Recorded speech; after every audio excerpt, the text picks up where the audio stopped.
Olá, Catarina. Boa noite, Miguel. Tudo Boa bem? noite. Boa noite. Boa Consegues noite me a ouvir hoje? todas as pessoas que nos estão a ouvir. Boa noite a quem nos está a assessorar, que está aqui ao nosso lado. Calculo que também tenhas aí alguém. É a tua estreia no Instagram, Miguel. É, sim. Não faço ideia como é que isto funciona. Mas vai correr bem, desde que as pessoas estejam atentas e queiram também colocar algumas perguntas. Eu, obviamente, que selecionei aqui algumas para te fazer, como se eu não conhecesse grande parte desta realidade. No entanto, aquilo que nós queríamos, até porque foi proposta do Humans Before Borders, é exatamente que as pessoas que estejam a ver possam colocar questões. Portanto, antes de mais, quero não só deixar aqui um grande aplauso ao trabalho do Hub, que tem feito um trabalho extraordinário no que diz respeito à consciencialização e informação sobre esta temática tão longe ainda de estar resolvida e, portanto, vocês têm colocado na ordem do dia, inclusivamente das agendas técnicas, mediáticas, políticas, estas questões, e eu, enquanto cidadã, que também me preocupo muito com o mundo que temos, tenho que vos agradecer. Portanto, é este coletivo de gente voluntária, um bocadinho espalhada por todo o país, não é? Que se tem mobilizado para não deixar esquecer os refugiados e os migrantes. Portanto, obrigada. Depois, obrigada também por me desafiarem a fazer esta entrevista, esta conversa contigo, que também partilho, que acho que tens ajudado. Eu sei que é a tua missão e sei que é a tua urgência, a tua necessidade, mas tens ajudado também a que nós possamos ficar bastante mais informados sobre estas questões. Portanto, para as pessoas que me estão a ver e que nos estão a ver, queria só fazer aqui uma espécie de um resumo da tua vida, está bem? Só para que as pessoas percebam quem é o Miguel Duarte, um bocadinho só, depois se tu quiseres acrescentar, és livre de o fazer. O Miguel Duarte é um estudante que está de doutoramento em matemática, tem 28 anos e é um ativista pelos direitos dos migrantes e dos refugiados. Entre 2016 e 2017 participou em missões de resgate no Mediterrâneo Central, um trabalho que lhe valeu, em vez de um prémio, eu sei que tu detestas, mas que deveria ser valorizado, não, valeu-te uma investigação criminal por suspeita de auxílio à imigração ilegal. Um crime que, segundo a lei italiana, pode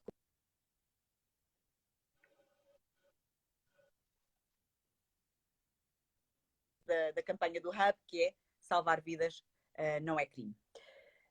Eram 10 tripulantes, não é? Do navio Juventa, de uma ONG alemã, que participavam no resgate de 14 mil refugiados e imigrantes, e todos os tripulantes foram alvos da mesma investigação criminal. Há uns dias, não sei, 15 dias para aí, não, Miguel, foste ilibado desta investigação.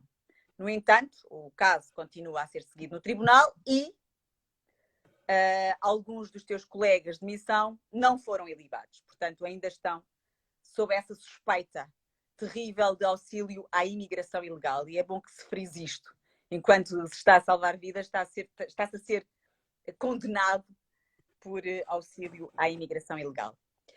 Fazes parte, desde a sua origem, do coletivo Humans Before Borders. Portanto, desde 2018, certo? Sim, precisamente. Então, não sei se queres acrescentar alguma coisa à tua biografia. Não, acho que está ótimo. Então vamos começar para que possamos dar tempo a quem interessa mesmo, não é? Que são os nossos migrantes e refugiados. Quem são estas pessoas, Miguel, que atravessam o Mediterrâneo e porquê é que existem refugiados? Bom, estas pessoas, há tudo um pouco, não é? Estamos a falar de um fenómeno que não começou ontem, não começou há poucos anos, não é? Existe migração desde que existem seres humanos. E, portanto, e as razões que levam uma pessoa a sair do seu país em direção ao outro são variadíssimas, não é? Portanto, quando falamos de refugiados, estamos a falar de uma definição específica que foi criada numa convenção a seguir à Segunda Guerra Mundial que pretende propriamente exatamente definir o que é um refugiado. Portanto, tem que ser uma pessoa que corre risco de vida, é perseguida, sei lá, pela sua religião, pela sua orientação sexual e por aí adiante. Política também, questões políticas. Exatamente, opinião política, por exemplo. Mas certamente razões que levam pessoas a fugir ou a sair do seu país em direção ao outro são muitas mais que não estão incluídas nesta definição, não é? Por exemplo, uma pessoa que fuja de pobreza extrema, de miséria absoluta no seu país de origem, e que isso a leve, portanto, a impossibilidade de alimentar os filhos, por exemplo, a leve a sair do seu país, não é considerado um refugiado, não é? Não encaixa nessa definição. Não tem esse estatuto, certo?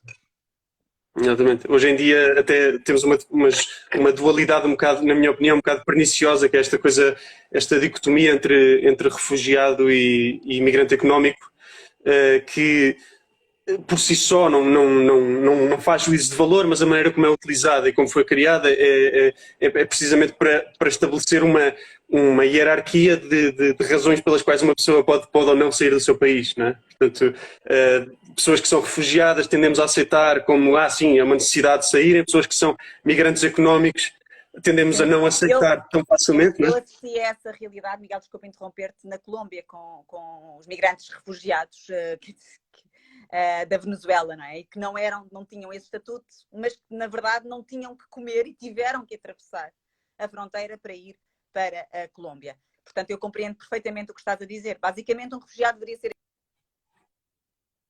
são elas quais forem, não consegue continuar e permanecer no seu país, não é?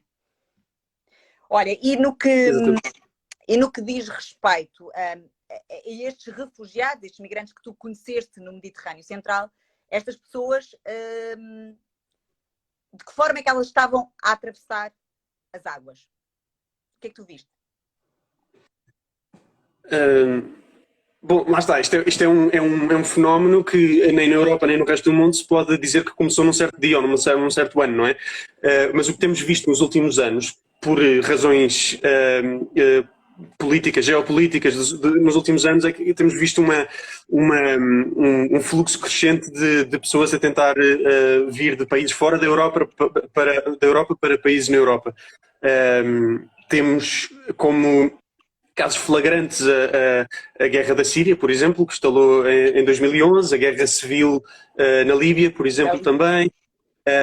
Por exemplo, a questão específica da Líbia é uma questão que me é muito próxima, porque o trabalho de resgate que fiz foi na rota Líbia-Itália, não é? Na chamada rota do Mediterrâneo Central, e é um caso muito interessante, porque em 2011, na altura, quem estava à frente do governo da Líbia era ainda o Muammar Gaddafi. O Gaddafi tinha uma política de fronteiras abertas para migrantes da África subsaariana que basicamente depois arranjavam empregos na construção civil e na exploração de petróleo e por aí adiante. De tal forma que em 2011 era para aí 40% da população da Líbia que era migrantes da África subsaariana. No momento em que está lá a guerra, a classe mais baixa, que eram os migrantes, trabalhadores, que viviam em condições muitíssimo precárias, são os primeiros a ter que fugir. E então logo aí em 2011 começamos a ver um aumento de tentativa de passagem da Líbia para a Itália ou para a Malta. Não é? E pronto, mesmo na Síria, não é? Quer dizer, mais de metade da população da Síria teve que fugir da sua casa, seja para outra cidade no próprio país, seja para a Turquia e eventualmente para a Europa, não é? Portanto, vamos falar de um país muitos da Síria espalharam-se por vários sítios, muitos sírios, sim. Sim, exatamente. Estamos a falar de um país que antes da guerra... Certo. Exatamente. É um país que antes da guerra tinha 22 milhões de habitantes, não é? Portanto, se a maior parte dessas pessoas tiveram que sair da sua casa, não é? Na verdade, aquilo que chegou à Europa da guerra da Síria foi uma ínfima parte das pessoas sírias que tiveram que abandonar a sua casa. Não é? E é bom que se diga também, fugindo aqui um bocadinho às coisas que tinha para te perguntar, mas é bom que se diga também que as pessoas na Síria viviam realmente bem. Portanto, o nível de educação é altíssimo. Portanto, as pessoas só vêm para fora do seu país pela impossibilidade total de continuarem vivas no seu país, não é? E, portanto, isto é bom que fique aqui bastante sublinhado. Olha, portanto, as pessoas vêm como? Atravessam o mar como? Quer dizer, vem de variedíssimas formas, não é? Mas talvez a mais prevalente tenha sido atravessar. Quer dizer, estes caminhos que levam as pessoas desde o do seu país de origem até à Europa têm. Quer dizer, há muitas travessias de fronteiras que não têm nada a ver com a Europa, não é? Portanto, as pessoas que vieram para a Europa a partir da Síria, presumivelmente tiveram que passar para a Turquia primeiro, não é? E a Europa é simplesmente o último passo desta viagem. E existem redes de tráfico que basicamente fazem este trabalho, não é?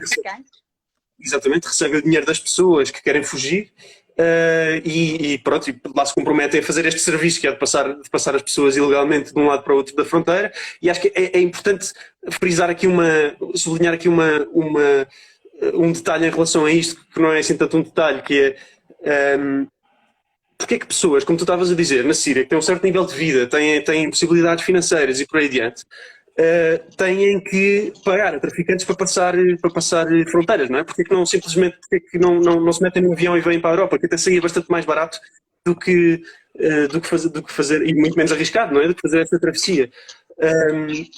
E a realidade é que não existe uma maneira legal de vir para cá, nem como migrante económico, nem sequer como refugiado. Portanto, uma pessoa que quer pedir refúgio na Alemanha, em Portugal, seja o que for, está no seu país de origem e é forçado a chegar ilegalmente a solo europeu para depois chegar às autoridades e pedir asilo. Não é? Portanto, isto é um problema imenso na, quer dizer, na gestão de fronteiras hoje em dia e no tratamento de migrantes e refugiados, que é simplesmente não existe uma possibilidade segura das pessoas de fugirem da guerra e virem pedir asilo de uma maneira legal. Não é? Simplesmente não existe isso. E depois o que acontece é que acabam a atravessar em barcos de péssima qualidade, de barcos mal construídos, barcos de borracha e de madeira, que vêm normalmente cheios de gente. Por exemplo, na rota da Líbia estamos a falar de barcos que vêm em média são barcos de borracha relativamente pequenos, em média com 150 pessoas, né? Que não se conseguem mexer com a quantidade de gente que lá está, não é? E podem ficar muitas horas, às vezes dias, na mesma posição, faça sol ou faça chuva, até que ou consigam atravessar, ou alguém os consiga resgatar, ou aconteça o pior, né? Que é o barco virar ou o barco furar-se e as pessoas perderem a vida no mar. Até agora, Miguel, quantas pessoas já perderam a vida exatamente neste trajeto? Pelo menos que saiba. Bom, para isso é preciso estabelecer um limite, uma janela temporal, não é? Mas Certo, certo, digamos que se calhar aquilo que interessa mais para esta conversa talvez seja o que se passou desde 2013, 2014 até hoje, portanto, se calhar os últimos 7 anos. exatamente. Nos últimos 7 anos, estima-se que perdemos 20 mil, cerca de mais de 20 mil pessoas por afogamento no mar Mediterrâneo. E é de frisar também que estes números são sempre estimados por baixo, não é? Porque estes são os corpos que foram encontrados, são as pessoas que temos a certeza que morreram, não é? Portanto, muitas outras terão. Quer dizer, um barco terá virado facilmente com 100, 200, 300 pessoas sem que ninguém o visse, não é? E depois, se calhar, nem todos os corpos dão à costa. E, portanto, quer dizer, é perfeitamente claro que este número está bastante abaixo do que será o número real. Olha, e tu já aqui falaste dos traficantes, para além de mais, eles enganam as pessoas. Para além de as explorar, enganam as pessoas.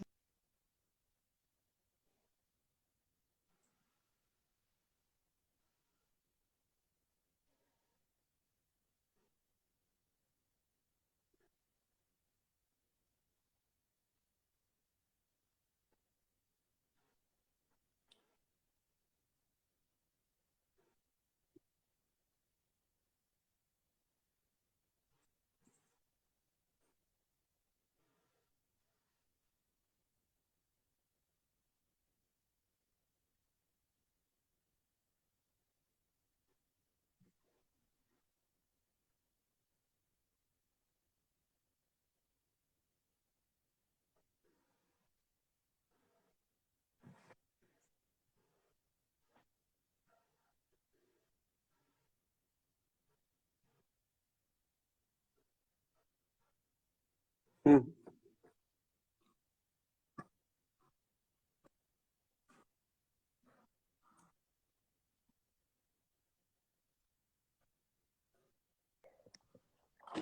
Espera aí que eu vou tentar fazer aqui.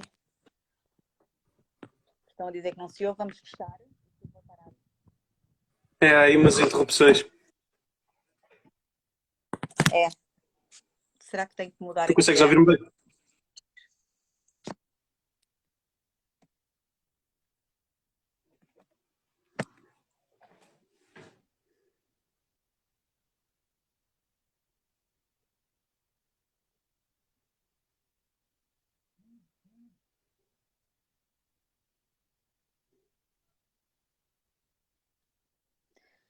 Será que agora já estamos melhor?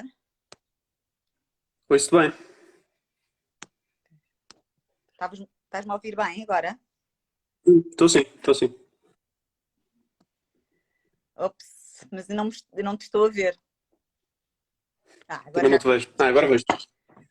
Peço desculpa a todas as pessoas que estão aqui a assistir. Eu estava a ouvir o Miguel e ao mesmo tempo estou a ver que algumas pessoas estão a dizer que a ligação não está famosa. Peço desculpa por isso. Espero que ouçam melhor o Miguel do que a mim, que é o mais importante, é ouvirem o Miguel. Exato. Há aqui uma senhora que está a dizer a Catarina não está bem, mas o Miguel sim, não há problema nenhum, é isso que se quer. Que se ouça bem o Miguel. Bem, o que eu te estava a perguntar é que desde 2014 o que é que mudou para que passarem a ser as ONGs a fazer os resgates?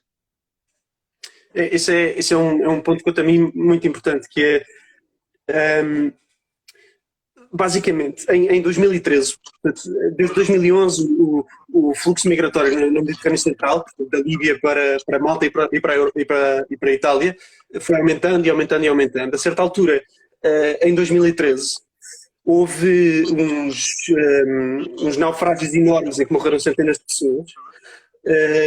E como resposta, a União Europeia, portanto, os Estados-membros da União Europeia, criaram uma operação de resgate que era financiada pelos Estados-membros, mas era operada pela Marinha Italiana, chamada Mare Nostrum. Foi uma operação de resgate governamental, com meios, com navios e por aí adiante. Conseguiram, ao longo de um ano de operações, resgataram mais de 150 mil pessoas. Portanto, foi uma coisa bem feita ao nível governamental, com os meios necessários. Depois, em 2014, portanto, um ano depois desta operação ter sido criada, começou a haver pressão por parte de alguns Estados-membros, com especial relevo o David Cameron do Reino Unido, que começaram a levantar preocupações sobre o custo desta operação e por aí adiante.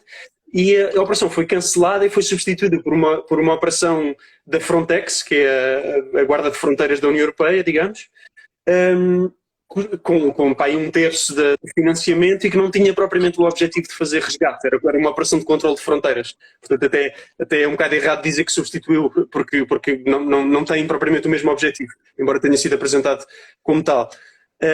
O resultado foi que em 2014 começaram a haver naufrágios enormes, outra vez, morreram centenas de pessoas por ausência de meios de resgate, e então apareceram as primeiras organizações não governamentais para, basicamente, por um lado, em forma de protesto, ou seja, não concordamos que isto esteja a acontecer, não conseguimos, digamos, pela via democrática, que os governos continuem a fazer o que lhes compete e o que já estavam a fazer, que era resgatar pessoas. As pessoas estão a morrer todos os dias no mar Mediterrâneo, alguém tem que fazer alguma coisa, e criaram-se estas organizações. Primeiro foi a Sea-Watch, que foi criada mesmo para isto, em 2014, e depois apareceu os Médicos Sem Fronteiras, que também arranjaram um navio e foram fazer um trabalho de resgate.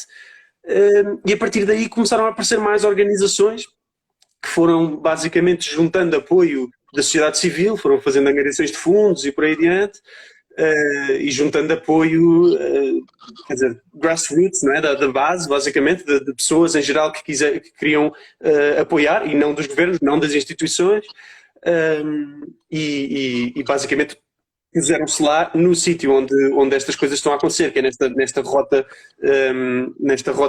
do Mediterrâneo Central, que é a fronteira mais mortífera do mundo, a patrulhar e digamos, a cooperar até com a Guarda Costeira Italiana e com a Guarda Costeira Maltesa, que coordenavam e coordenam ainda os resgates nesta zona do Mediterrâneo. Sim. Mas neste momento, o que é que a Europa está a fazer? Bom, depois isto evoluiu muito, portanto as perspectivas, digamos, o cenário político mudou muito desde 2014. Eu juntei-me pela primeira vez ao Resgate Marítimo Civil em 2016. E na altura, todo o trabalho que nós fazíamos era coordenado pelas autoridades italianas. Há um órgão do Estado italiano que se chama Centro de Coordenação do Resgate Marítimo, que tem precisamente esse objetivo, é de coordenar o resgate no Mediterrâneo Central. E até eram eles que nos ligavam, sabiam ao que nós vinhamos, não é? Éramos um navio com capacidade de resgatar pessoas. Uma ONG alemã, não é? Exatamente, é uma ONG alemã que operava um navio chamado Juventa, que é um antigo navio de pesca, um navio pequenino que foi readaptado, basicamente, foi comprado e readaptado por uma equipa de voluntários para começar a resgatar pessoas, não é? Depois, pronto, na altura isto era uma cooperação bastante próxima entre as autoridades italianas e as organizações não governamentais. O nosso trabalho era coordenado pelo Centro de Coordenação de Resgate Marítimo do Governo Central. Parecia que era tudo muito legal. Sim, quer dizer, por acaso é interessante entrar por aí, nessa questão do que é legal e do que não é, neste tema. Basicamente, existe na lei internacional quer dizer, uma lei muito antiga que diz que quando uma embarcação está na vizinhança ou tem conhecimento de outra embarcação em mar alto, que esteja em águas internacionais, que esteja em situação de emergência, tem a obrigação legal de resgatar as pessoas e de levá-las a um porto seguro. E um porto seguro é... O mais próximo, o porto seguro mais próximo, é isso? Porto seguro mais próximo, precisamente. Muitas vezes, não sempre, mas muitas vezes o porto mais próximo é a Líbia ou a Tunísia, ou seja o que for, mas não se considera, quer dizer, ninguém minimamente sério consegue considerar a Líbia um porto seguro, não é? É um país onde sabemos que hoje em dia já está em guerra civil, não é? Claro. E depois os migrantes, quer dizer, está mais que bem documentado hoje em dia que estes migrantes são levados para centros de detenção onde sofrem tortura, todo o tipo de tratamentos degradantes. Exatamente. Sabemos hoje em dia que existe escravatura, por exemplo, na Líbia. Existem leilões de escravos e por aí adiante. Portanto, encontrar uma pessoa numa situação de emergência em mar alto e levá-la de volta para a Líbia constitui uma violação da lei internacional. É um crime punível assim. E, portanto, basicamente o que estas organizações fazem é pôr-se no sítio, portanto no Mediterrâneo Central, patrulhar aquelas águas porque é um sítio onde existem muitos naufrágios e uma vez deparados com uma situação de emergência, fazemos aquilo que nos compete, aquilo que a lei internacional nos obriga a fazer, que é basicamente resgatar as pessoas e levá-las a um porto seguro. Não é? Sim. E pronto, e esse trabalho sempre foi coordenado pelas autoridades italianas. Depois, infelizmente, nos últimos anos o que vimos foi um crescimento de uma narrativa anti-imigração e de uma narrativa populista, pode dizer. Sim, populista, certamente, muito empurrada pela extrema-direita, mas certamente adotada por partidos que se dizem de centro, não é? Pelo centro-direita, claro. E até centro-esquerda, no caso de Itália, por exemplo. Evidentemente, no caso de Itália. Que foi uma narrativa que foi degenerando um bocadinho numa demonização das organizações não governamentais. Das organizações que estavam a fazer o resgate marítimo, começou a haver cada vez mais uma narrativa tóxica, como se estivéssemos a fazer alguma coisa mal e que não fosse simplesmente aquilo que a lei internacional nos obriga a fazer. Né? Uma deturpação daquilo que e depois, pronto. Uma deturpação. Exatamente. E pronto, eu juntei-me em 2016. Né? Desculpa?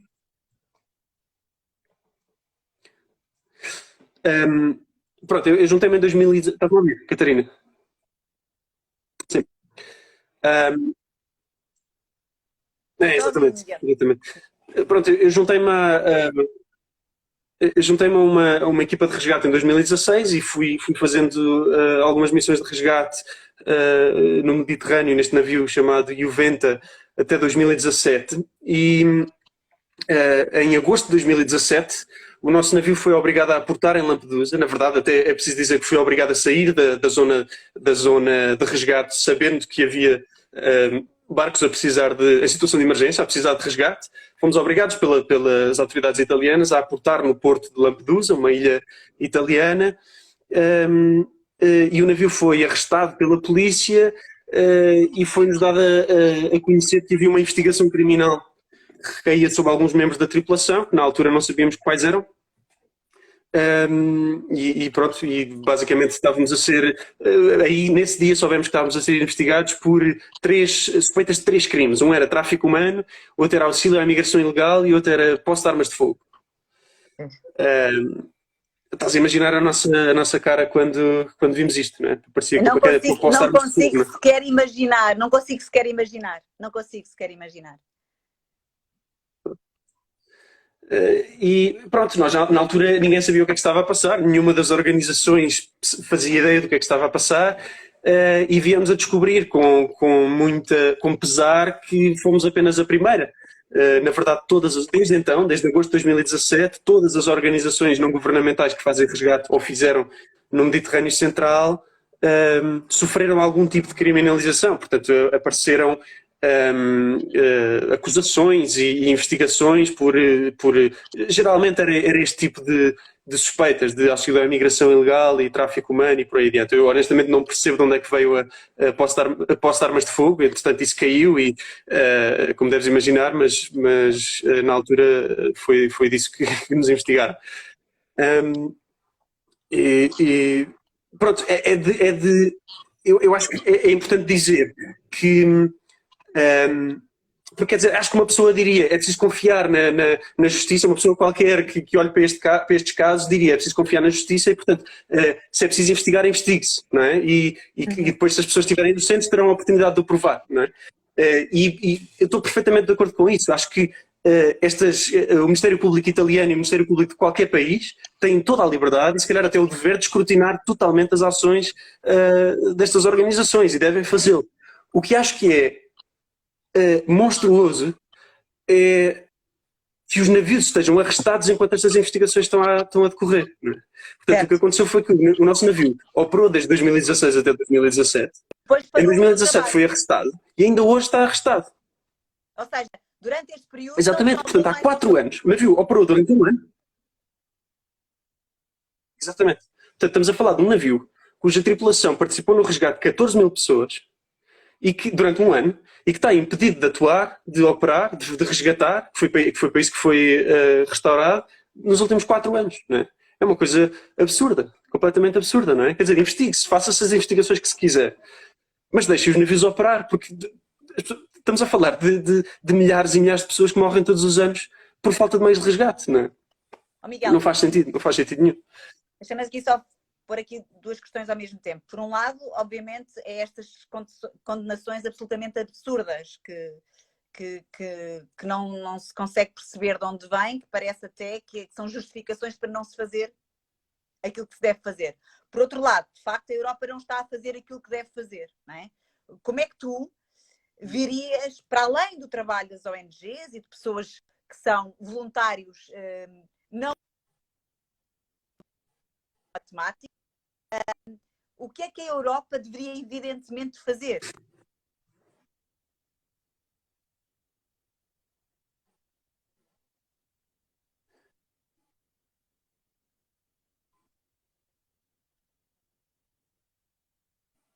Bom, muitas coisas, não é? Isto, ou seja, não há uma ou 2 medidas que sejam milagrosas e que resolvam um problema que é político, mas que se tornou humanitário muito rapidamente. Mas agora, coisas que são... Há uma coisa que é precisa para ontem, e isso é uma operação de resgate marítimo governamental. É necessário que quem é profissional e quem tem meios e quem tem os navios e a experiência e por aí adiante, e sejam os médicos, os enfermeiros, os nadadores salvadores, e seja o que for, sejam pagos pelos governos e estejam lá a fazer um trabalho que compete aos governos. Compete à Europa não deixar as pessoas morrerem às suas mãos. Isso é preciso para um. Agora, não nos podemos enganar e achar que isto é uma solução para o problema, não é? Porque ninguém que esteja numa situação, ninguém que esteja a fazer resgate neste momento no Mediterrâneo acha que é com resgate que vamos lá, não é? Isso é preciso agora como um penso rápido, não é? Como uma resposta de emergência. Não é? Mas o que é preciso ainda mais é criar uma passagem segura para que as pessoas consigam vir para a Europa, para que as pessoas consigam pedir asilo de uma forma segura e legal, não é? Para que as pessoas não tenham que atravessar uma fronteira ilegalmente para depois pedir asilo. Isso não faz sentido nenhum, não é? Porque é que uma pessoa que está na Nigéria e tem que sair de casa porque a sua vida está ameaçada por um grupo terrorista como o Boko Haram, porque é que essa pessoa tem que atravessar não sei quantos países, atravessar um deserto, pagar a não sei quantos traficantes, gastar todas as poupanças de uma vida, se calhar, e ainda arriscar a vida a atravessar o mar, só para poder pedir asilo, não é? Que é uma coisa que está prevista pelas convenções internacionais e que é obrigação incutida nos Estados europeus por meio de convenções internacionais. Porque é que uma pessoa há de ter que arriscar a vida 10 vezes ou 100 vezes para fazer isso, não é? Para fazer uma coisa que é seu direito. Portanto, é isso. Eu diria, estas são as duas coisas principais. E depois, em termos de soluções de fundo, existem muitas outras coisas que a Europa devia fazer e outras que a Europa devia deixar de fazer, não é? Por exemplo, intervenções internacionais, intervenções em conflitos armados é uma coisa que a Europa faz desde tempos imemoriais, não é? Basta vermos quais é que são os países no mundo que mais armas vendem, que mais faturam em vendas de armas, não é? Temos à cabeça da lista dos Estados Unidos. Basta fazer essa observação, exatamente. Exatamente, portanto, basicamente, à cabeça da lista temos os Estados Unidos, Alemanha, Espanha, Reino Unido e por aí dentro, não é? A França também. Basicamente, temos a maior parte dos conflitos armados, se não todos, no mundo inteiro, são patrocinados por Estados europeus, não é? E não podemos, não temos moralidade nenhuma para dizer às pessoas não venham quando elas estão a fugir de bombas francesas, alemãs e britânicas, não é? Olha, em relação e há muito por onde podemos pegar, obviamente, mas em relação, por exemplo, àquilo que tu fizeste em 2016, foram as tuas primeiras missões, a tua primeira missão, não é? Queria voltar aqui um bocadinho atrás. Como é que tu foste sensibilizado para esta temática ao ponto de ir para uma missão destas, que não é uma missão de todo fácil, não é para toda a gente, é importante que as pessoas percebam que mesmo que tenham muita vontade de o fazer e de ajudar e de apoiar, exige uma série de características que eu acho que também era interessante falarmos aqui um bocadinho, para que se consiga ir para uma situação destas e estar no mar, não é? O que é que te fez querer ir para uma missão de resgate? Quer dizer, a maneira como eu fui sensibilizado acho que foi a mesma forma da maior parte das pessoas na sociedade europeia, não é? Na altura, em 2015, se calhar atingimos o pico de atenção mediática sobre este tema e todos os dias se via nos telejornais imagens horríveis, não é? De pessoas a sofrer horrores, famílias inteiras a sofrer horrores de ambos os lados da fronteira, em campos de refugiados com condições inimagináveis, famílias inteiras a perder a vida na travessia do mar. E na altura senti várias coisas, e acho que uma foi alguma coisa tem que estar extremamente errada para que isto continue a acontecer. Bastante, o tempo passava e, quer dizer, já estávamos há anos nisto, e as pessoas continuavam a sofrer cada vez mais e cada vez mais pessoas e da mesma forma de ambos os lados da fronteira. Portanto, estamos a falar também em solo europeu, estamos a falar de campos de refugiados que metem dezenas de milhares de pessoas. Tu bem sabes que foste Fui a duas ilhas, na Grécia, fui a Mória, fui a Samos, e é vergonhoso perceber-se que, e é outro tema que também poderíamos falar, não é? Porque é que a Grécia acolhe mais refugiados ao ponto de os campos estarem completamente sobrelotados e as pessoas não terem sequer meio metro para dormirem, dormem umas em cima das outras. Porque é que é a Grécia que acolhe mais? Lá está, são esses acordos que são feitos na Europa, não é? Pois, também é preciso, agora divagando só um bocadinho, também é preciso olhar para isso e perceber.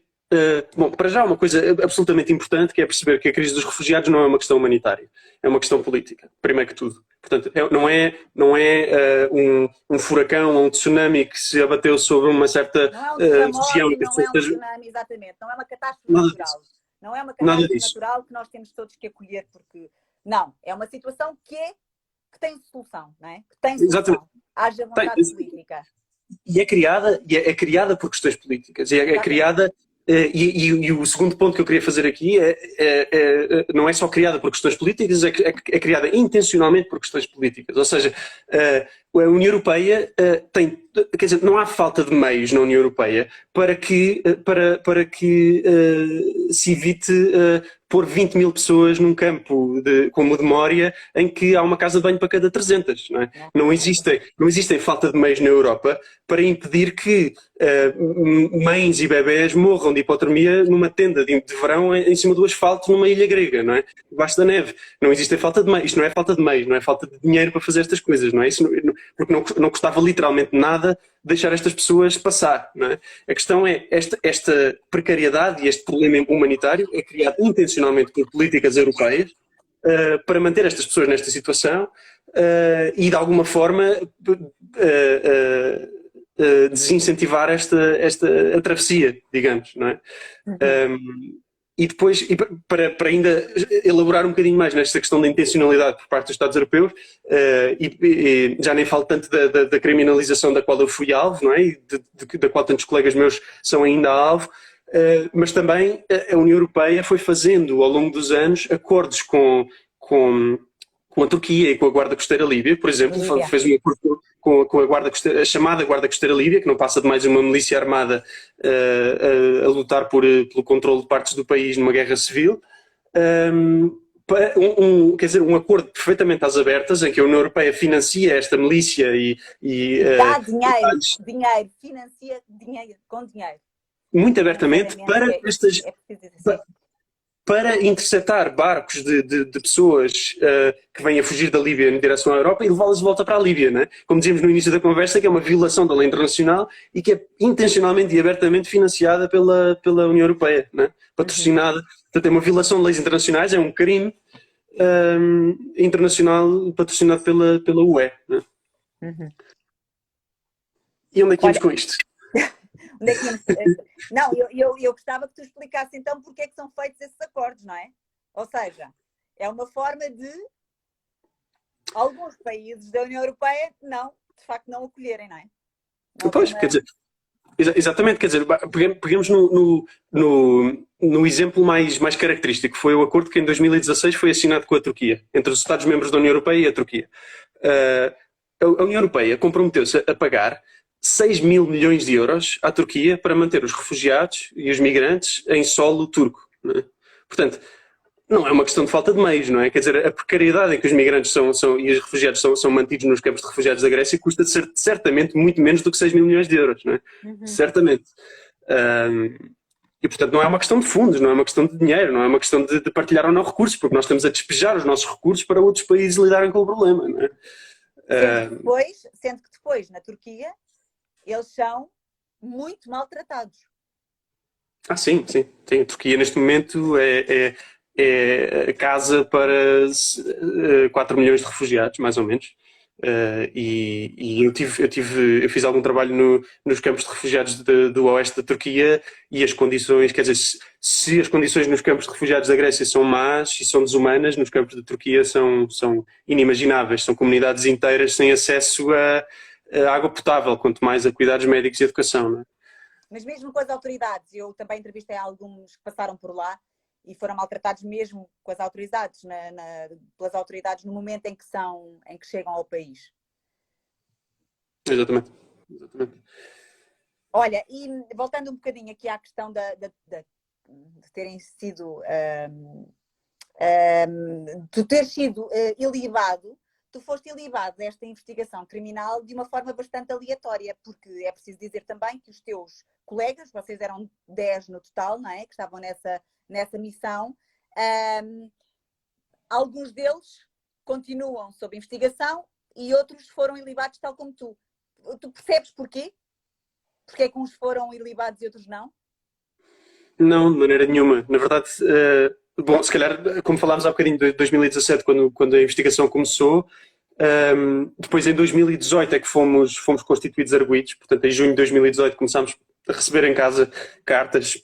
10 de nós começaram a receber em casa cartas a dizer que, portanto, a constituir-nos arguidos por suspeita de auxílio à imigração ilegal, que é um crime que, segundo a lei italiana, pode conduzir a 20 anos de prisão. E pronto, isto foi já em junho de 2018. E só agora, recentemente, é que a investigação foi dada como terminada. E alguns de nós portanto, foram não acusados, não é? Portanto, a investigação terminou e o procurador decidiu não nos levar a tribunal, ao passo que outros, portanto, membros das mesmas tripulações, que estiveram nas mesmas situações, a fazer o mesmo tipo de trabalho e por aí adiante, ao passo que outros foram acusados e vão ter agora que ir a tribunal. Os advogados dizem que 5, 10 anos é o que devemos esperar de julgamento agora, não é? Mas todos vocês tiveram os mesmos advogados, portanto era a mesma equipa, não é? É preciso também dizer isso, não é? Sim, sim, sim. Quer dizer, quase todas aquelas pessoas, quase todas aquelas 10 pessoas fizeram missões comigo, não é? Éramos colegas, amigos, camaradas, fizemos o mesmo trabalho. E quer dizer, E foram defendidos pelos mesmos advogados, Miguel, era isso que eu estava a dizer, não é? sim, sim, exatamente. Jurídica. Mesma defesa, sim, sempre fizemos tudo juntos. Tivemos sempre a mesma defesa e a mesma estratégia e por aí adiante. Agora, as razões pelas quais alguns de nós são acusados formalmente e vão ter que ir a tribunal e outros não, é uma coisa que me deixa completamente sem resposta, não faço ideia. É preciso perguntar ao procurador. E acho que para mim é mais uma prova da aleatoriedade total desta criminalização e deste caso, não é? Apesar disso, e apesar de ter sido ilibado, mas a questão ainda vai para tribunal, tu estás em preparativos para uma nova missão. Tu vais partir daqui a 2 dias, não é? Sim, 4 dias vou voltar. Vou para. Neste momento já não temos o Juventa, infelizmente, não é? É um navio que ainda está arrestado, mas vou-me juntar a outra organização e vou. Também alemã, neste caso é a Sea-Watch, não é? Exatamente. E é isso. E como é que te sentes? Para quem te conhece um bocadinho, se há coisa que tu odeias é que as atenções estejam sobre ti. Mas é inevitável que tu nos ajudes a perceber, já que dominas a matéria de uma forma muito mais transversal. Mas como é que tu te sentes pelo facto de ter sido aleatoriamente ilibado, os teus colegas ainda não, e vais outra vez para uma missão? O que é que está aí dentro de ti? Que emoções é que tu tens aí ao rubro? Quando soube, fiquei um bocado desorientado. Para dizer a verdade, até é um bocado difícil dizer o que é que senti, porque nos primeiros dias não foi alívio. É estranho porque sempre me preparei para ou sermos todos acusados e irmos todos a tribunal juntos, como sempre, ou sermos todos ilibados e festejarmos todos juntos, como sempre. Acho que nunca pensei seriamente na possibilidade de eu ser ilibado e outras pessoas não. E depois há sempre assim um sentimento de quer dizer, de medo. Estamos a falar de amigos meus que são pessoas que eu admiro profundamente, que vi fazer mais pela humanidade do que qualquer outra pessoa que eu conheça. Arriscam a vida, porque também é preciso dizer, vocês arriscam a vida, Miguel. Sim. E são pessoas, quer dizer, as pessoas em particular que vão agora ter que estar em tribunal fizeram muito mais do que eu, são muito mais experientes, fizeram muitas missões, coordenaram equipas inteiras, quer dizer, dedicaram durante anos a vida a esta causa, não é? A salvar pessoas da morte certa por afogamento. Não é? Acho que é de tal forma injusto que é uma indignação gigante, não é? A certa altura, pronto, ao fim de uns dias, lá comecei a organizar as ideias na cabeça e senti-me aliviado por não ter este peso nos meus ombros, não é? Desta investigação, sei lá, de potencial, um potencial julgamento em tribunal, de potencial prisão até. Mas tu ao ires outra vez, tu arriscas-te outra vez a daqui a uns tempos receberes outra carta a indicar que tu estás mais uma vez sob investigação. É um risco. É de facto um risco. Agora... Tu achas que o facto de ires, mais até do que da primeira vez que foste, tem a ver com uma urgência, com um compromisso que tu fizeste contigo em relação àquelas pessoas que tu viste e que salvaste e que, portanto, conheceste as histórias viste a dor daquelas pessoas, o sofrimento daquelas pessoas, achas que era inevitável? É uma urgência dentro de ti? Eu diria que as razões que me levaram lá em 2016 são as razões que me levam agora em 2021. O problema não passou. As pessoas continuam a morrer aos milhares. Em 2020 morreu uma média de 10 pessoas por semana no Mediterrâneo Central. 10 pessoas por semana em 2020. Portanto, o problema não foi embora. As pessoas continuam a morrer. A injustiça continua a acontecer e, portanto, a luta vai ter que continuar. Não é? E eu diria que quer dizer, o facto de sermos acusados, investigados e acionarem-nos com esta coisa, 20 anos na prisão e milhares de euros em multas e não sei o quê, isso muda as nossas vidas, não é? Muda muito, quer dizer, para já dar-nos, mexe connosco psicologicamente, emocionalmente, Claro não é? sim, Intimidação. claro que sim, claro que sim.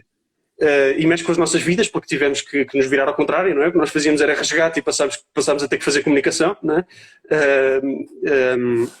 Que não era de todo aquilo que eu queria fazer, e a certa altura, pronto, é isso, mexeram muito com as nossas vidas. Tivemos que começar a fazer angariações de fundos, tivemos que começar a falar com instituições e com as pessoas e tentar tornar o nosso caso visível, porque achámos que descrevia bem a situação no Mediterrâneo e por aí adiante, e tentar reunir apoio para um potencial caso em tribunal.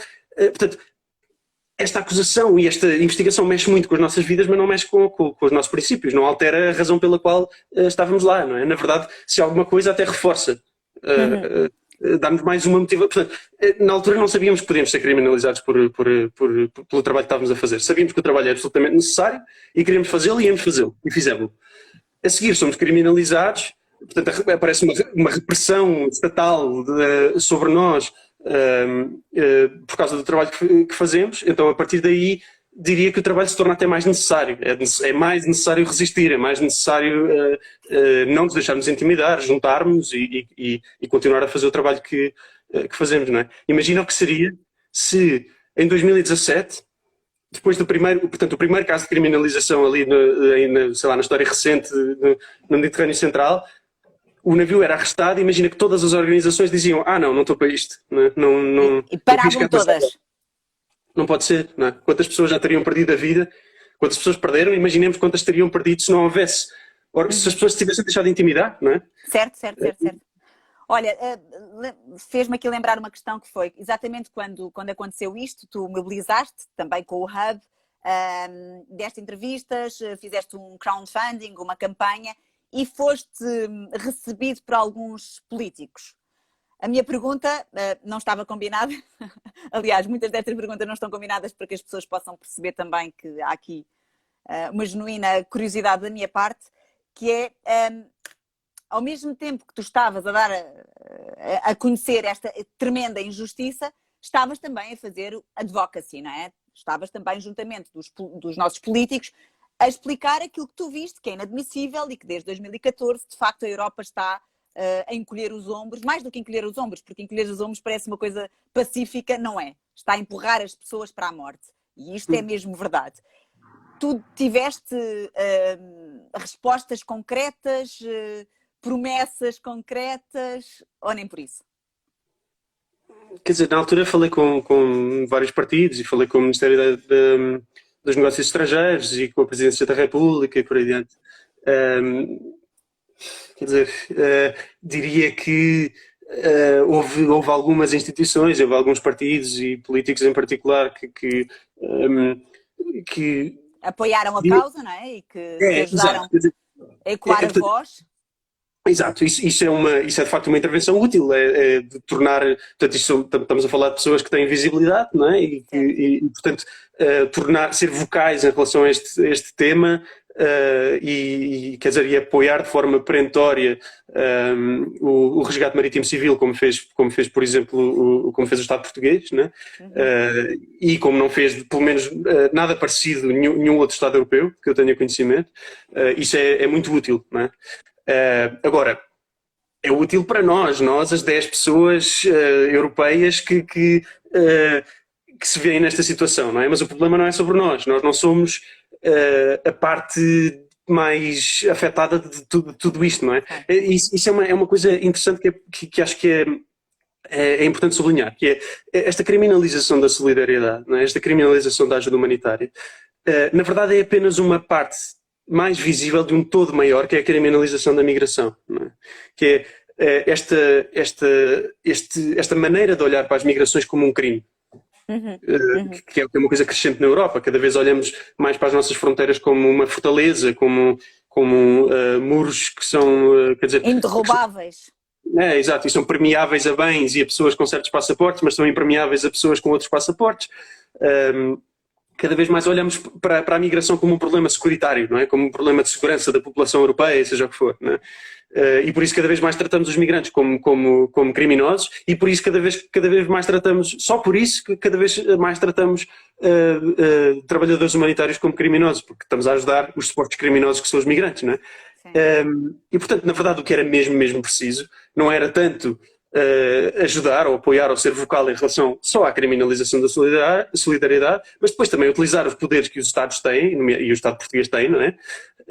De inverter esta tendência, não é? Portanto, não esperar que sejam Estados quase fascistas como o da Hungria, por exemplo, ou como a Itália era até há pouco tempo, quer dizer que mudem simplesmente que tenham uma eliminação e que decidam ser mais humanistas, não é? Portanto, Portugal tem uma responsabilidade enorme e podia fazer muito mais do que faz para tirar pessoas da situação precária, que é a responsabilidade de todos os Estados europeus, não é só da Grécia e da Itália, seja o que for, não é? Portugal pode fazer. Portugal comprometer. Sim, diz, desculpa. Não, leva-me aqui leva-me ao início quase, e se calhar pode-te parecer muito tonta esta pergunta, mas eu muitas vezes sou abordada com estas questões, porque de facto é o medo que faz isto tudo. Se nós, obviamente é a questão económica e política, e depois é o medo de quem vem aí. E é muito curioso, quando eu te fiz a pergunta no início, quem são estas pessoas, Miguel? São as pessoas que vêm e que atravessam o Mediterrâneo e que arriscam as vidas, são bombistas, não é? Não é? Porque é esse um dos grandes medos, não é? Pois, quer dizer, eu diria que é um medo um bocado absurdo, no sentido em que eu diria que estas coisas não acontecem por causa do medo, existem porque o medo é instrumentalizado, ou seja, esta situação em que nos vemos hoje em dia, em termos políticos na União Europeia, esta narrativa anti-imigração e anti-ajuda humanitária e por aí adiante, vem de uma instrumentalização intencional do medo por parte de forças políticas da extrema-direita e do centro, até dos partidos supostamente social-democratas do establishment europeu, não é? Utilizada como manipulação, não é? Pois, quer dizer, olhar para as fronteiras como uma questão securitária, como uma questão de segurança, portanto têm que ser impermeáveis a certo tipo de pessoas, ou a certas nacionalidades, por uma questão de segurança, parte basicamente do princípio implícito que há mais pessoas más do outro lado do que deste lado da fronteira, não é? É uma coisa que não faz sentido nenhum, não é? Com que base, com que dados estatísticos é que podemos dizer uma coisa dessas, não é? Claro. Quer dizer, quem é que alguma vez provou que existem mais más pessoas na Síria do que na União Europeia, não é? Não faz sentido. Sim. E na verdade depois o que vemos na realidade é que os atentados terroristas e por aí adiante na Europa, na sua esmagadora maioria, são causados por pessoas europeias com passaportes europeus, não é? Era o que eu ia acrescentar, precisamente. Pois, portanto, olhar para as fronteiras como uma questão de segurança não faz sentido, é uma falácia, digamos. Mas que tem sido usada e abusada. Olha, eu aqui espero que as pessoas estejam a ouvir melhor a minha voz, porque há muita gente a dizer que estou a falar baixinho ou que o meu som está baixinho. Aqui do ponto de vista da comunicação social, que é onde eu me insiro, é o meu métier, tu achas que há uma responsabilidade grande também na forma como as informações são partilhadas, porque na verdade depois as fake news acabam por ter um território mais propício, não é? Portanto, achas que do ponto de vista da comunicação social também se deveria falar e se calhar uma abordagem diferente ou não? Qual é a tua perspectiva em relação a isso? Se é que a tens? Sim, quer dizer, não sou certamente um profissional da área, mas... Não, eu até acho como consumidor, consumidor. Sim, sou um consumidor ávido, sem dúvida. eu diria que a comunicação social tem uma responsabilidade pesadíssima na maneira, portanto, na situação política em relação às migrações. A quase tudo, basicamente, mas especialmente em relação às migrações. Porque diria que a maneira como olhamos para... A maneira como fazemos jornalismo hoje em dia, salvo raras exceções, é de tal forma pouco aprofundada, é de tal forma baseada nos cliques e quer dizer, em letras Nas gordas, gordas, sonantes, portanto, nos em leads, notícias. os chamados leads, não é? É só os leads e pouco mais. Portanto, muitas notícias com nomes sonantes e com pouca informação, basicamente. Por exemplo, a maneira como olhamos para as pouquíssimas pessoas que chegaram de Marrocos até Portugal nos últimos meses ou anos, né? que são pouquíssimas. Mas Chegam a que dão Marrocos. muito jeito, que deram muito jeito na campanha do Chega, não é? Pois, quer dizer, é inacreditável que estas chegadas tenham algum tipo de repercussões políticas, não é? Não faz sentido nenhum. E a Nenhum. maneira como olhamos para estas pessoas, uma pessoa lê as notícias, lê as letras gordas dos principais jornais sobre este tema e parece que as pessoas que chegaram de Marrocos são criminosos a Criminosos. monte, não é? São pessoas que estão a fugir das autoridades e que cometeram algum crime, que mataram alguém ou que vão pôr bombas em algum sítio, não é? É essa a sensação que se tem. Em vez de começarmos a perguntar-nos porque é que estas pessoas que chegam são imediatamente detidas em quartéis e esquadras e por aí adiante, sem terem cometido qualquer crime, não é? Porque é que são deportadas, porque é que e depois, se calhar, perguntarmos coisas um bocado mais profundas do género: como é que funciona o sistema de detenção em Portugal? Como é que tratamos os migrantes que vêm indocumentados para Portugal? Não é? Migrar não é nenhum crime, mas as pessoas ainda assim, chegando a Portugal sem documentos, são E depois, detidas por 60 dias, não é?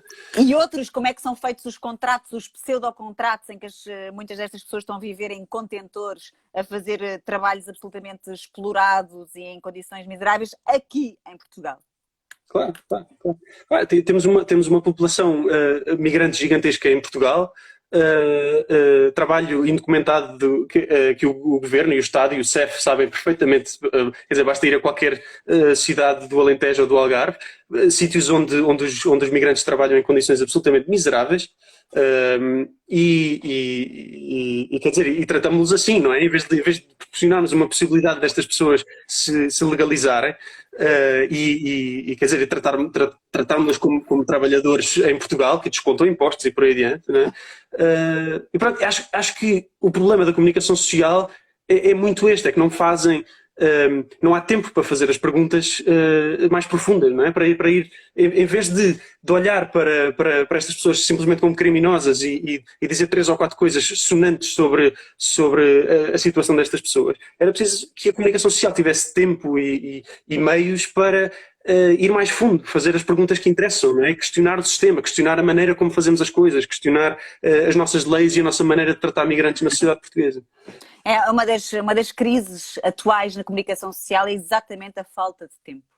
A falta de tempo.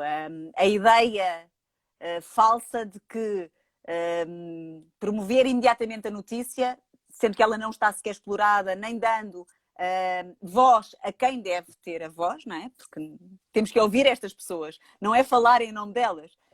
Certamente era o que tu mais gostarias, é de não estar nem eu nem tu aqui a falar, mas estarmos a ouvir os migrantes e os refugiados a contarem na primeira pessoa, porque isso é que falta. Falta ouvirmos as pessoas para que elas expliquem exatamente porque é que estão a sair dos seus países, o que é que elas querem fazer, querem trabalhar, querem ter condições, querem ter segurança, querem contribuir para os países que os acolhem, e isto eu ouvi durante centenas de vezes, querem contribuir financeiramente para os países que os acolhem.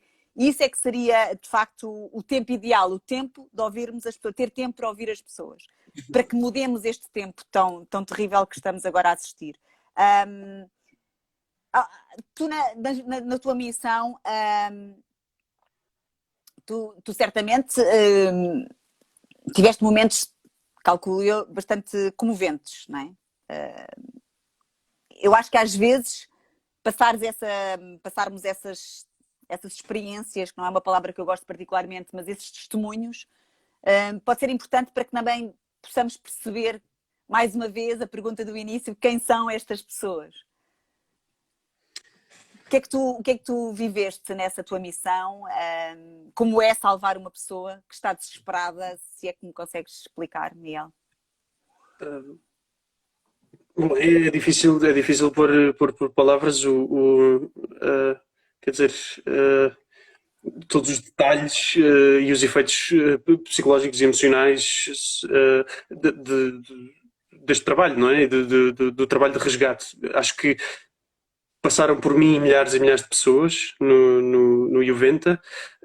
A esmagadora maioria nunca tive a oportunidade de falar com elas, não é? Sim. Porque na verdade, na altura passavam pouquíssimo tempo a bordo, passavam algumas horas e eram rapidamente passadas para navios da Guarda Costeira e da Marinha Italiana. Um, mas pronto, de vez em quando fui tendo tempo para me sentar a conversar com pessoas e quer dizer, eu ouvi histórias absolutamente inacreditáveis. Um, não só dos países de origem, porque certamente apanhámos muitas pessoas que fugiam de grupos terroristas, de perseguição de ditaduras, perseguição religiosa, perseguição por causa da orientação sexual.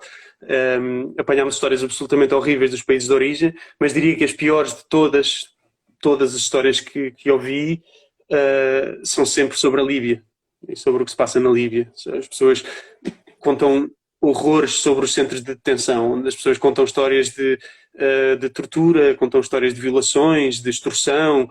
Uma coisa que acontece muito frequentemente é as pessoas serem apanhadas e a própria polícia ou os seguranças dos centros de detenção torturarem as pessoas, ligando para a família, portanto mostrando em chamada de vídeo ou assim para a família das pessoas, exigindo dinheiro para que parem de as torturar. Quer dizer, Chantagem. histórias destas ouvíamos a toda a hora, não é? E isso deixa marcas nas pessoas, não só psicológicas como físicas. Apanhámos várias pessoas com ferimentos de balas, apanhámos pessoas com chicotadas nas costas, quer dizer, marcas, digamos, físicas no corpo que comprovam todos os horrores de que estas pessoas falam, não é? Depois o E resgate em si. famílias, não é? E famílias, Miguel, e crianças, e pais, e filhos, e que. Sim, sim, acho é assim, eu em alguns dos resgates, em algumas das operações de resgate, passaram dezenas de crianças pelas mãos. Lembro-me de resgatarmos um barco que vinha só com pessoas sírias, em que vinham 29 crianças, digamos, todas até 13 anos, talvez. Desde bebés de colo até pré-adolescentes. E quer dizer, é inacreditável, não é? Estamos a falar de pessoas que não. Quer dizer, poder-se argumentar, talvez, que os pais a certa altura tiveram algum tipo de escolha, não é? De ficar ou não ficar, mas quer dizer, uma criança, então não existe qualquer tipo de Não tens argumento, escolha nenhuma. simplesmente não tem escolha, não é? E muitas delas nem sequer se apercebiam do que é que estava a acontecer, não é? Algumas andavam pelo navio a rir, que era um cenário um bocado dissonante, não é? Mas é isso, quer dizer, o resgate em si acaba por ser um trabalho que é psicologicamente muito pesado, muito pesado. É fisicamente pesado, mas é psicologicamente ainda mais pesado. E, e temos que lidar com situações que eu acho que com as quais ninguém devia ter que lidar, não é? E acho que é por isso que ninguém no resgate marítimo civil, ou não acredito que ninguém no resgate marítimo civil pudesse alguma vez dizer que isto é uma solução para o problema, não é? Não pode Porque ser. Não é uma coisa que se goste de fazer também, não é? Tu tens. É preciso algum tipo de formação para se fazer este trabalho? Ou seja, vocês são preparados antes? Depois, como é que é? Há um limite de tempo para a missão? Explica-me um bocadinho mais do ponto de vista logístico, como é que é uma missão. Acho que as pessoas, se calhar, também gostariam de saber. sim, é assim, eu diria que em termos de princípio é preciso muito mais preparação e muito mais meios do que aqueles com que eu fui, não é? Porque, e isto é um ponto importante, eu acho, eu não devia ter que lá estar, não é? Nós não devíamos ter que lá estar, nós não somos as pessoas que deviam lá estar. Nós somos amadores, a maior parte de nós, não é? Tínhamos alguns profissionais, capitães e por aí adiante, médicos e enfermeiros, mas a maior parte de nós eram voluntários, amadores como eu. Aliás, éramos todos voluntários, mas alguns nem sequer eram profissionais, não é? Eu como disseste, eu venho de matemática, não tinha nada a ver com aquilo. E isso diz-nos qualquer coisa, não é? Que pessoas que estudam matemática têm que ir para o Mediterrâneo fazer isto porque não está lá mais ninguém, não é?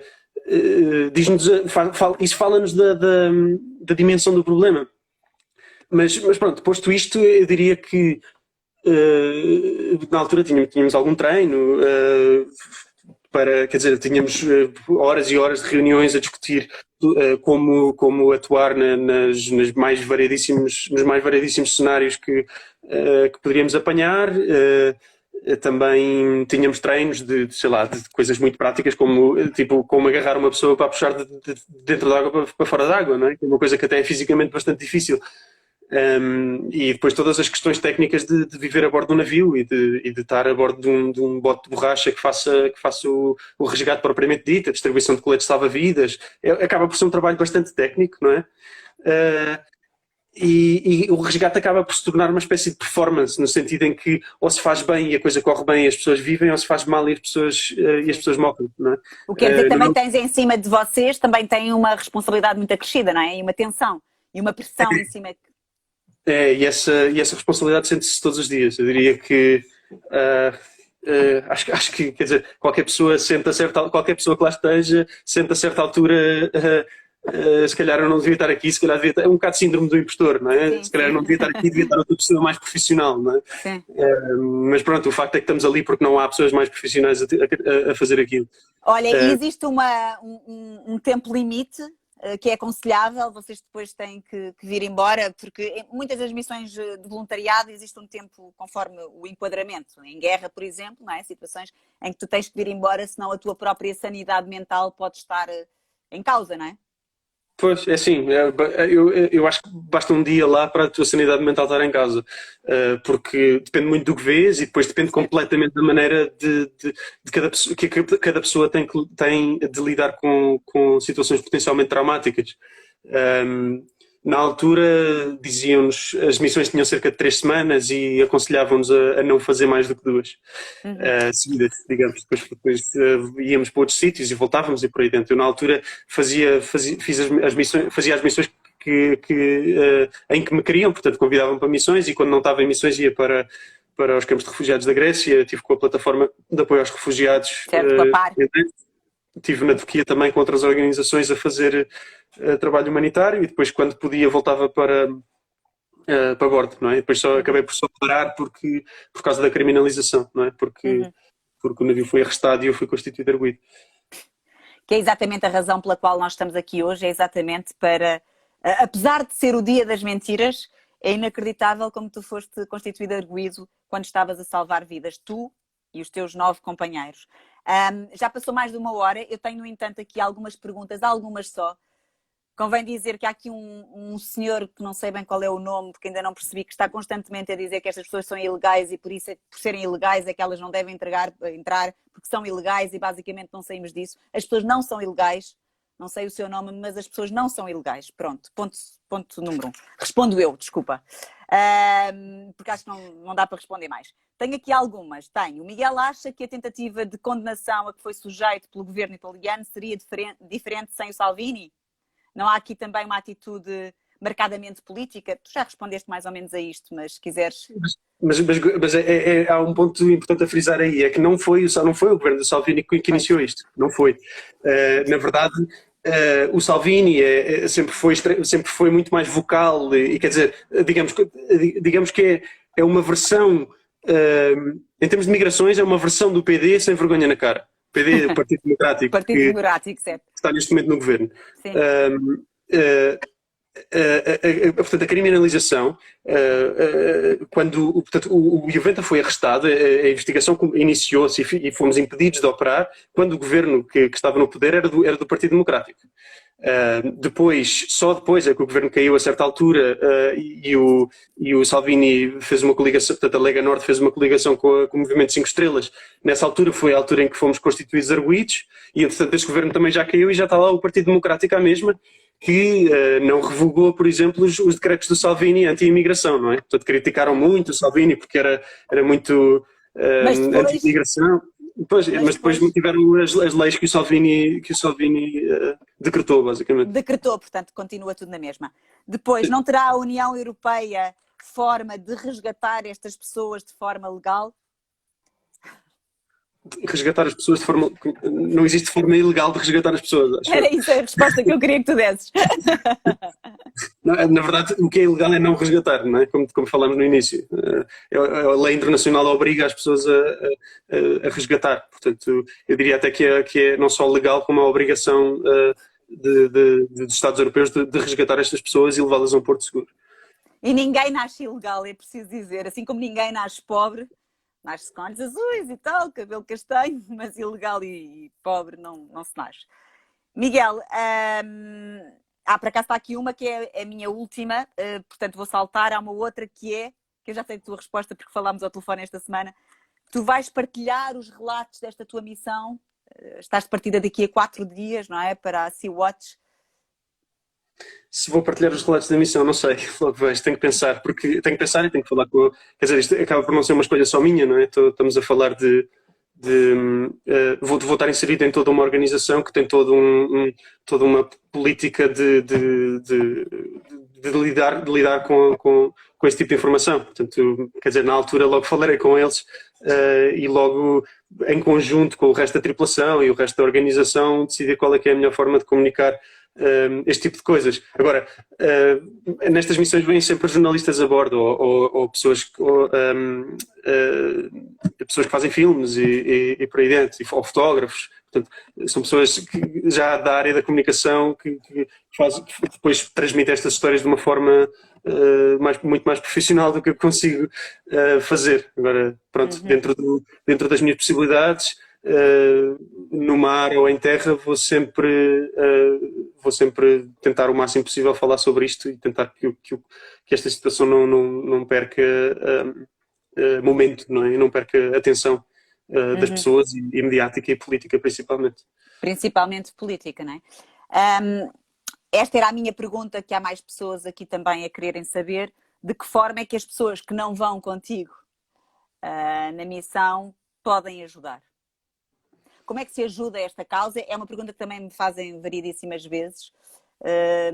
Há assim umas quantas coisas que de facto as pessoas podem fazer, ainda que pensem que são impotentes, que é só uma pessoa, e como é que pode mudar? Podem, não é?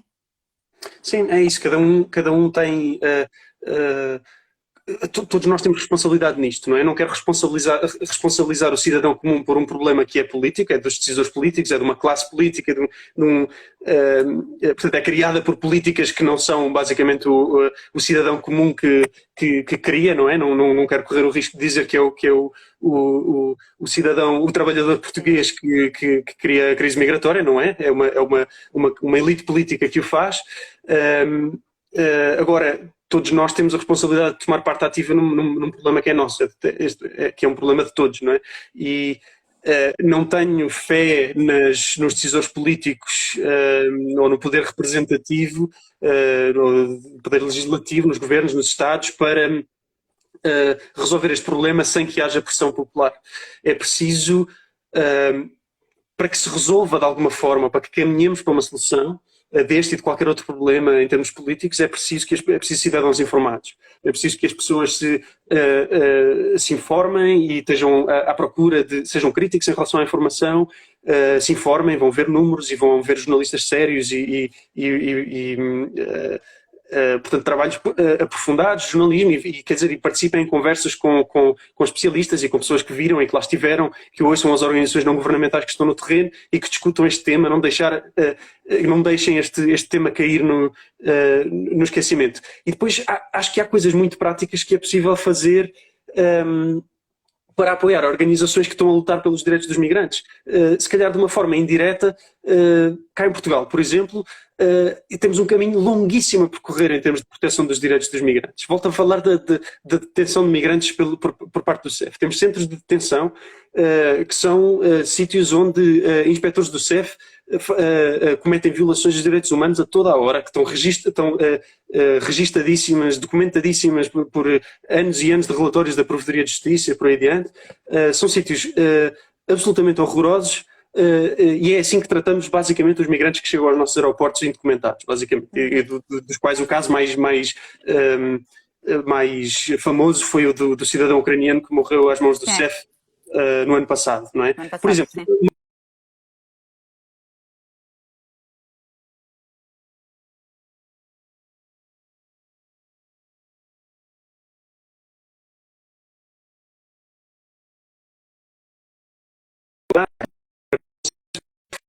chegar mais ao poder político, criar pressão popular para que se faça alguma mudança neste aspecto.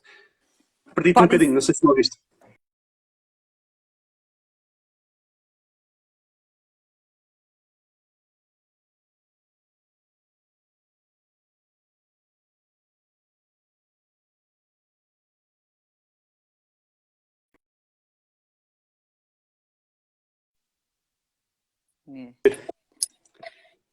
eu acho que estamos a ser.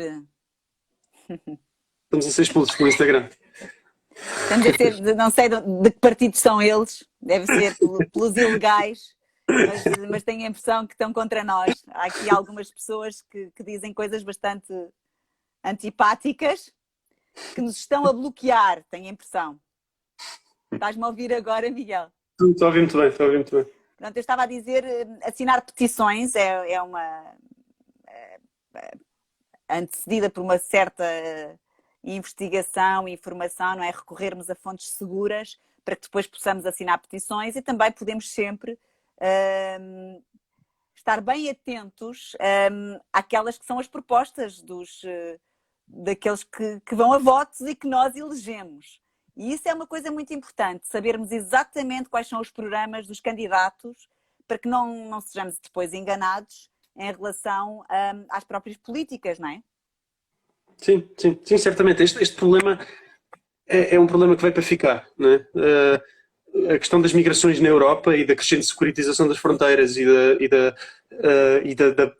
perca de vida às fronteiras da Europa e nos campos de refugiados, infelizmente não acho que seja um problema que se vá resolver nos próximos anos, porque acho que põe em causa questões fundamentais da nossa sociedade e da maneira da sociedade europeia se organizar.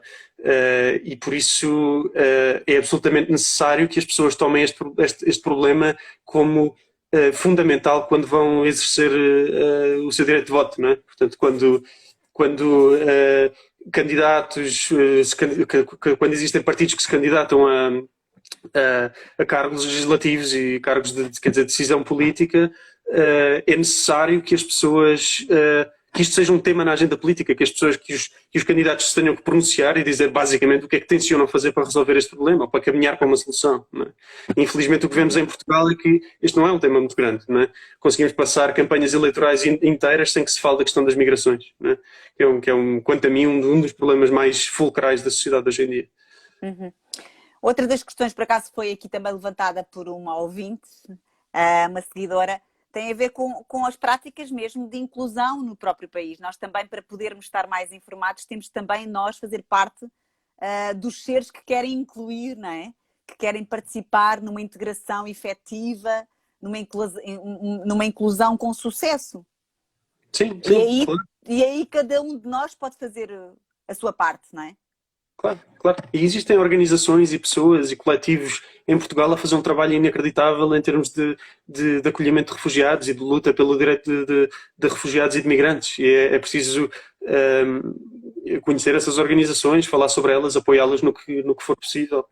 Existe felizmente muitos grupos a fazer um trabalho absolutamente essencial em Portugal. E como existe tanto caminho a percorrer, estas organizações precisam de apoio e precisam que as pessoas estejam ao lado delas e perguntem o que é preciso e que depois, na altura de pressionar os poderes políticos, que haja cada vez mais pessoas ao seu lado para que haja mudança efetiva. Não é? Uhum.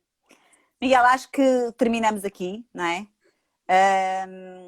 Quero-te agradecer, obviamente quero agradecer a todas as pessoas, foram muitas, olha, mais de 600 pessoas estão aqui connosco, obrigada a todas aquelas que estão genuinamente interessadas nos direitos humanos, agradecemos. Eu convido, obviamente, as pessoas a tentarem saber mais sobre o Hub, Humans Before Borders, porque também qualquer dúvida que tenham sobre esta temática, eu acho que este coletivo estará muito disponível para elucidar e para integrar.